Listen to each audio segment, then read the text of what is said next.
Before this story begins, I need you to do something. If you've ever felt trapped, controlled, or like you're living a life that doesn't actually belong to you, then this story is going to hit you deeper than you expect. So make sure you subscribe right now because stories like this, they don't just entertain you, they wake something up inside you. Now listen carefully, because this moment changed everything.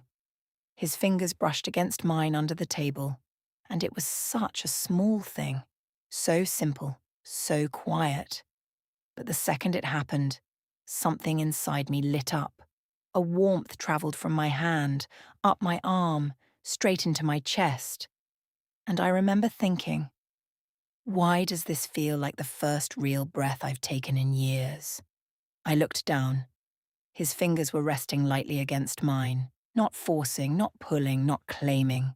Oh, just there, like an invitation, like he was saying without words. You can choose this as someone if you want.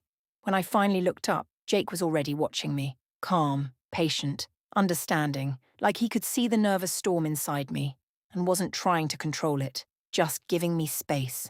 And for the first time in my life, I didn't pull away. Instead, I turned my hand slightly, just enough, for our fingers to fit together. And when his hand gently closed around mine, it felt like crossing a line I had been taught my entire life never to approach. Across the table, Ryan noticed. Of course he did. He leaned back, raised his glass, and smirked. Well, look who's getting brave tonight. I laughed nervously, but deep down, I knew something. This moment would have been impossible just 3 months ago. 3 months earlier, I was still living in my father's house, still waking up every morning under rules that were never mine, still sitting in the front row of a church with over 3,000 people, smiling like everything was perfect, like I was perfect. My name is Sarah, and for 28 years, my life wasn't something I lived, it was something I performed. I was the pastor's daughter, and that title, it came with invisible chains. No drinking, no dancing, no staying out late, no physical affection that could lead to temptation. Every decision was already made for me. Every move, watched. Every mistake, magnified. People admired my family. They admired me. They would smile and say, "You're so lucky to grow up in such a strong, faithful home." But they didn't see the pressure. They didn't feel the weight of being watched all the time. The way I dressed, the way I spoke, even the way I laughed. Everything had to be controlled, perfect, holy, acceptable. And I learned something very early. Love in my world was conditional. I became exactly who they expected me to be. I led youth groups. I sang on the worship team. I spoke to younger girls about purity, obedience, discipline. And every time I stood there teaching them, there was a quiet voice inside me whispering, "Do you actually believe this?" But I ignored it for years because asking that question felt dangerous. Until one night, my phone rang and everything shifted. It was Jessica, my best friend from years ago, the one who left the church, the one everyone said had lost her way. Even my father told me, stay away from her. So when I saw her name, my hand froze, but something inside me said, answer it. So I did. "Sarah," she said softly, "I heard you've been struggling." "I'm fine," I replied instantly. Automatic, programmed. She laughed gently. And then she said something that broke something inside me. "You don't have to pretend with me." And just like that, my walls cracked. A week later, I walked into a small room across town. About 20 people sat in a circle. Some looked scared, some looked relieved, but all of them felt real. That's where I met Jake and Ryan. Two people who understood something I had never been able to explain, the strange mix of faith, fear, guilt, and pressure. When it was my turn to speak, my voice shook. "I'm Sarah. My dad leads Grace Community Church. Ryan let out a low whistle. That's a big place to question. I'm not leaving, I said quickly. I'm just thinking. Jake nodded, like he understood exactly what that meant. That's where it always starts, he said. After the meeting, we got coffee. That coffee turned into a 3-hour conversation. Then more meetings, more talks, more nights where I said things I had never said out loud before, for the first time in my life. People weren't listening to who I was supposed to be. They were listening to me, the real me. And slowly, my world started expanding. They showed me music I had never heard, movies that asked uncomfortable questions, books that made me think instead of obey. But more than anything, they showed me something I had never truly experienced before: choice. The first time they took me to a bar, I was terrified. I expected chaos, sin, judgment from the sky. But instead, it was normal. Warm lights, soft music, people laughing. Ryan handed me a drink. "How does it feel?" he asked. I looked around, waiting for something bad to happen. But nothing did, and I said quietly, "It feels normal." Later that night, we danced. At first, I was stiff, awkward. My body didn't know how to be free, but Jake guided me gently. Ryan spun me around playfully, and somewhere in the middle of it all, I started laughing. Not the polite, controlled laugh I used in church, but a real one. Loud, messy, alive. And in that moment, I felt something I hadn't felt in years. Joy. Weeks later, Ryan kissed me. But what changed everything wasn't the kiss, it was the question before it. Can I kiss you? No one had ever asked me that before, and in that moment, I realized something powerful. This wasn't control, this was respect, this was choice. And for the first time, affection didn't feel wrong. It felt right. But you can't live two lives forever. Eventually something breaks. And one night, I finally said it out loud. "I can't keep pretending."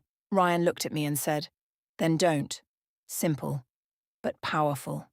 Jake offered me a place to stay. And that night, with shaking hands, I sent my father a message. "I'm leaving." His response came fast, cold, disappointed, final. "You're making a terrible mistake." I stared at the screen. Then I turned my phone off. That night, I cried harder than I ever had. But I wasn't alone. Jake and Ryan stayed with me. And for the first time, comfort didn't come with conditions. Now, I sit in that same bar sometimes, Jake beside me, Ryan's arm around my shoulders, and I think about the girl I used to be, the girl who thought her life was already written, already decided, already controlled. And I realize something now. Freedom isn't loud. It's not chaos. It's not rebellion. It's quiet. It's choosing. It's becoming. I spent 28 years playing a role, trying to be everything everyone expected. But now, I'm finally learning something I should have learned a long time ago. Your life is not meant to be performed. It's meant to be lived. And sometimes, the smallest moment, like a simple touch under a table, is all it takes to begin again. If this story made you feel something, don't ignore that feeling. Subscribe, because the next story might be the one that changes you. I wish I could say everything became easy after that night, but that wouldn't be the truth. Freedom, it's beautiful, but it's also heavy. Because when no one is controlling your life anymore, you have to face something terrifying, yourself. The first few weeks in my new apartment were quiet. Too quiet. No early morning prayers echoing through the house, no footsteps in the hallway, no expectations waiting for me at breakfast. Just silence. At first, it felt peaceful. Then, slowly, it started to feel lonely. I remember sitting on the floor one night, was surrounded by half-unpacked boxes staring at the wall, and thinking, what if they were right? What if I really did make a mistake? Because here's something no one tells you about breaking free. You don't just leave behind control, you also leave behind certainty. For 28 years, my life had clear answers: what to believe, what to do, who to be. And now, every question was mine to answer, and I didn't know where to begin. That's when the guilt started creeping in. Late at night, quiet, persistent. You've disappointed your father. You've lost your way. You've become someone they warned you about. And the worst part? A small part of me still believed it. But every time I started to spiral, Jake and Ryan were there, not to fix me, not to tell me what to think, but to remind me I wasn't alone in figuring it out. On one night I broke down in front of them. I don't know who I am anymore, I admitted. Jake looked at me calmly. Good, he said. I frowned. Good? Ryan smiled slightly. That means you're finally free to find out. Therapy became part of my life soon after. And honestly, it was harder than anything I had done before, because for the first time, I had to stop performing. No perfect answers, no polished image, just truth. Raw, uncomfortable, real. I talked about my childhood, the pressure, the fear, the constant need to be good enough. And one day, my therapist said something that stayed with me. Sarah, you weren't living.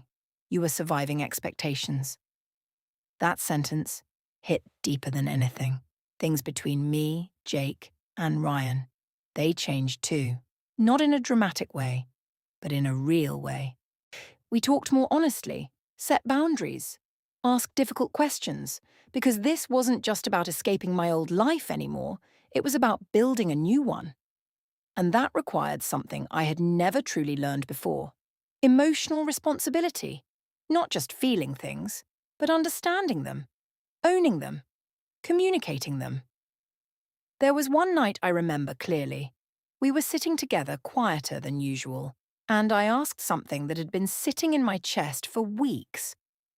Why are you both still here? Ryan looked at me confused. What do you mean? You don't have to stay, I said. I'm complicated right now. Jake smiled softly. Everyone is, he said. Ryan leaned forward slightly. We're not here because it's easy, he added. We're here because it's real. And that word again. Real. And that's what my life had been missing all along. Months passed, and then one day, my phone lit up. It was my father. For a moment, I just stared at it, my heart racing. Part of me wanted to ignore it. Part of me still wanted his approval. I answered. There was silence on the other end. Then he said, "Are you okay?" 3 simple words, but they carried years of distance, years of expectation, years of unspoken emotion. I'm figuring things out, I replied. He sighed. I don't understand your choices. I expected that. But I still care. That part, I didn't expect. We didn't fix everything in that call, not even close. But for the first time, we spoke as 2 people, not a pastor and his perfect daughter, just a father and a daughter trying to understand each other. And that was a beginning. Now, when I sit at that same table, and Jake's fingers find mine again, and Ryan laughs at something ridiculous, I don't feel like I'm breaking rules anymore. I don't feel like I'm rebelling. I don't feel like I'm lost. I feel present. Because freedom isn't about running away, it's about arriving at a version of yourself that is honest, messy, growing, but finally, yours. If you're watching this right now, and something in this story feels familiar, maybe you're not living your life either. Maybe you're performing. Maybe you're afraid to ask the questions you've been avoiding. But listen to me carefully. The scariest step is also the most important one. The moment you stop pretending is the moment your real life begins. That night, as we sat together laughing, Jake squeezed my hand gently, and Ryan leaned back, smiling. And for a moment, everything felt still, peaceful. Right, not perfect, but real. And I realized something I wish I had known years ago. You don't need permission to become who you are. If this story stayed with you till the end, then you already know. This wasn't just a story, it was a mirror. So don't scroll past this feeling. Subscribe. Because the next story might be the one that changes your life.